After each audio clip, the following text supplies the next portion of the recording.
Good morning, everyone. We have today Dr. Lakshya Agarwal with us on Thoughts on Education to share his thoughts on education, Director Academics GRIMT. So we'll start the interview.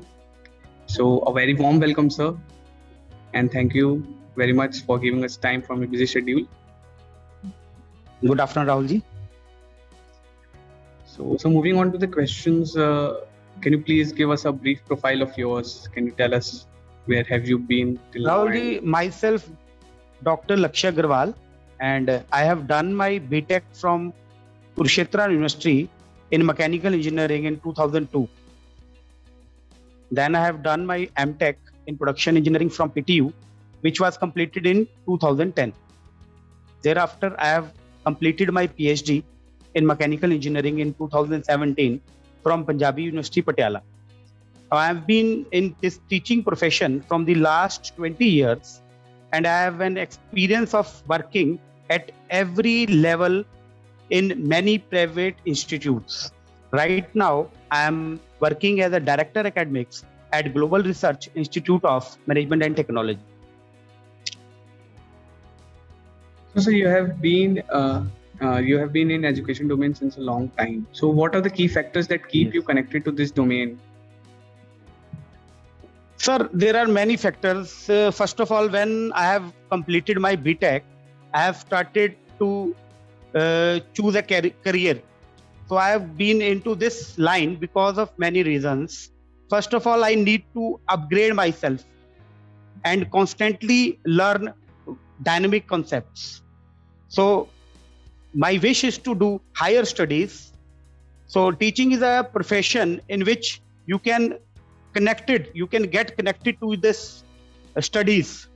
And if you are connected in the education sector, then it becomes easy to improve yourself by improving your knowledge and by doing higher study.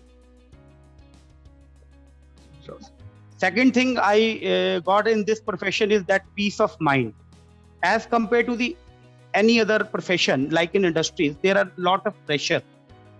Now in this education sector, there is no much pressure in your working. So that is why I have chosen this teaching profession. Sure, sir.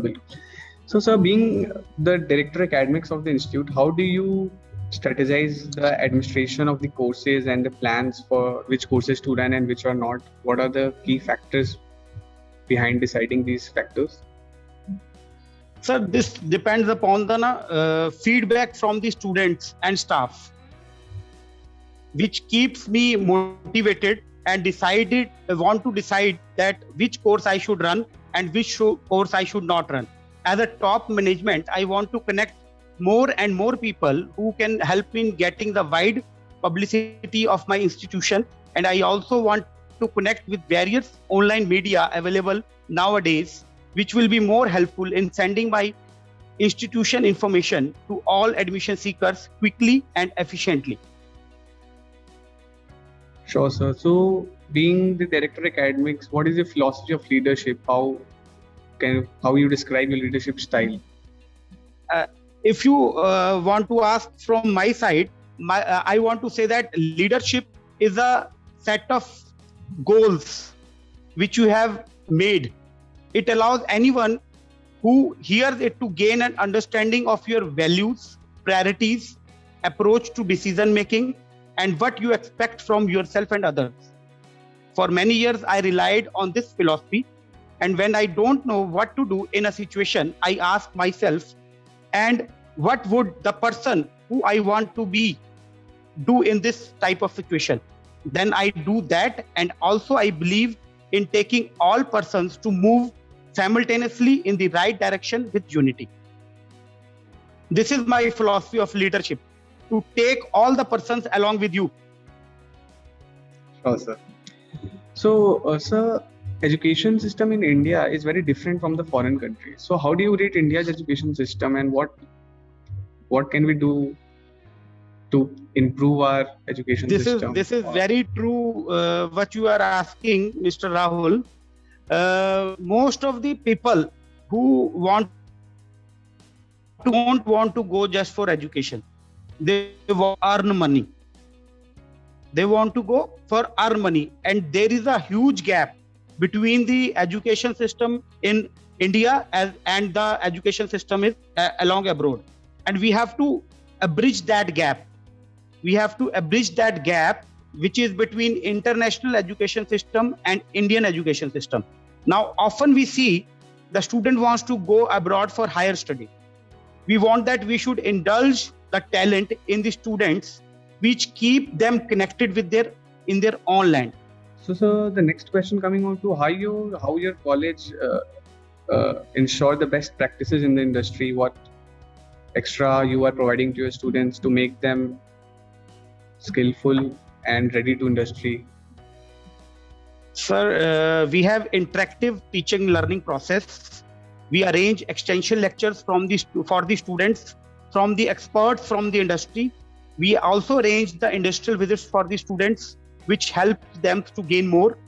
At our college, we follow the curriculum of Kurukshetra University, but we like to impart some extra curriculum activities which we have included in our course. That is extension lectures by some renowned personalities from the industries. And our students have also been sent to various industries for their better exposure. And so what facilities and opportunities you are giving to students coming from diverse backgrounds and diverse rural areas? There must be students coming from different regions and different economic backgrounds. Yeah. What are the facilities and Yeah. scholarships? We have students from various regions around the India, and our institution welcome the new students and guide them without any difference of caste, create an economic condition. We have many scholarship schemes which we provide to the students of different economic section of the society. We have students from every religion from all over the India, and we have students from Kashmir, Bihar, Assam, UP, and many other parts of the country.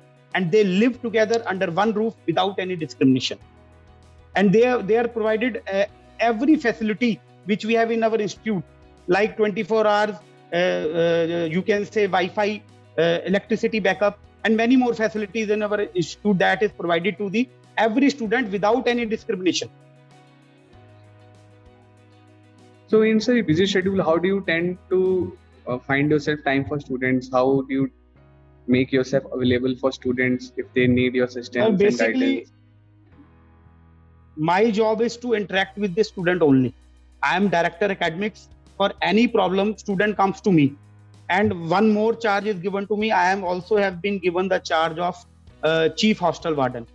So the students, every student comes to me for any problem in the hostel also. Also, I teach one subject. I am basically from mechanical engineering, and also teach one subject to the students. And I want to solve every query of the students. As far as my relation with the students, I think my role is to guide, monitor, and control the activities in the college. I have to become sometimes strict to the students. Sometimes I should be like a friend to them so that the student can share their problem easily. I should always keep encouraging the students so that they can achieve their goals. I should also keep monitoring and control the activities in the university so that the things can be done smoothly and without any error. Sure, sir. So coming next to what are your institute's top priority in next 10 years? Sir, every director should have this priority that they want to take their institute to the higher level. So my priority in the next few years that to provide good and motivated students to the industries who can help them to make India self-dependent. In this process, our aim is to provide quality education to the students with their overall development. And I wish I can take this institution to some higher level. So when you came to this institute, you must have some vision for the institute. How far have you implemented that vision, and how far are you from your complete goal, and what are your future goals? Sir, when I came to first visit to the institute, I found various areas of improvement, and I am working on those areas right now. I'm still working on those areas, and I have also learned some skills in the institute which will help me for my future. In the next few months or few years, I can help the institute to grow more. Sure, sir. So, any extra feature that you would like people to know about your institute? Anything? Sir, there are plenty of opportunities available to the students which are of their interest. In our institute, we have sufficient number of classrooms. Some of them are smart classrooms, well-equipped labs, playgrounds, indoor and outdoor sports facility. I'm just telling about my institute. Sure, sir. Every institute has these facilities, but I am highlighting my institute facilities. Large, lush green campus. It has hostel facility for boys and girls, 24 hours Wi-Fi facility and power backup. It has hygiene, mess and canteen with excellent food. It also has well-equipped gym. It has a transport facility from various nearby places like Kurukshetra, Karnal, Yamunanagar, etc. It has round-the-clock security staff available for the safety of the students. There are a number of CCTV cameras installed for the electronic surveillance of the students. And in case of emergency, ambulance facility is also available for the students. The institute has a well-stocked central library in which we provide book bank facility to the students. In very rare case, student has to purchase books from the outside. The library has also an advanced facility like e-books, e-journals, and e-magazines. Sure, sir, that's a lot. So, at the end, any advice for the current youth? Sir, my advice is for the current youth is to go ahead to fulfill your aim. Never stop in between. अगर आपने कोई चीज सोच ली है तो उसके लिए आगे बढ़ते रहो, अपना एम बनाओ और उस एम को पूरा करने के लिए अपने स्टडीज बहुत जरूरी है. अपनी स्टडीज को अच्छे तरीके से करिए ताकि आप आगे बढ़ते रहें. Sure, sir. Thank you so much for giving us time and hope students get help from this video. Okay, thank you. Thank you, Rahul.